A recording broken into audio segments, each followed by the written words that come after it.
Hey there, grammar enthusiasts. Today we'll focus on the clarity and conciseness, as well as the difference between the expressions due to and because of. Let's get started.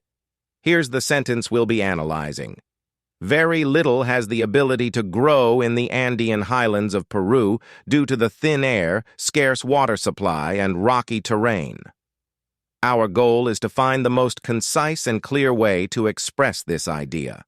However, let's start with the expressions due to and because of. The difference between them is that due to can be used only when it can be replaced by the phrase caused by.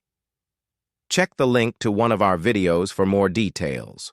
Furthermore, keep in mind that the conjunction because must be followed by a clause, while because of must be used along with a noun phrase.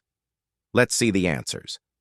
Option A says, very little has the ability to grow in the Andean highlands of Peru due to... This option is wordy. The expression has the ability to grow can be simplified. Also, due to needs to be replaced by because of, since when we change it to caused by, the sentence makes no sense.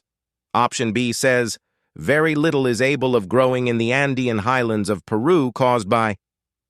This option is incorrect because the adjective able must be followed by a full infinitive rather than the preposition of. It should be is able to grow. Additionally, caused by distorts the meaning of the sentence. Option C says, very little can grow in the Andean highlands of Peru because, here, because, needs to be followed by a complete clause with a verb. Otherwise, the sentence, because the thin air, scarce water supply, and rocky terrain would be incomplete. Option D says, very little can grow in the Andean highlands of Peru due to... While can grow is correct, due to should be replaced by because of, for reasons mentioned before. Finally, option E says, very little can grow in the Andean highlands of Peru because of the thin air, scarce water supply, and rocky terrain. This is the most concise and clear option. It uses can grow instead of the wordy has the ability to grow, and the expression because of is used in the grammatically correct way.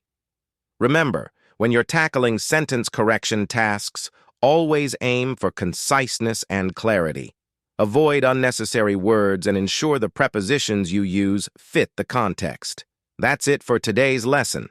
If you found this video helpful, give us a thumbs up, subscribe, and hit the bell icon for more grammar tips and test prep strategies. See you in the next video.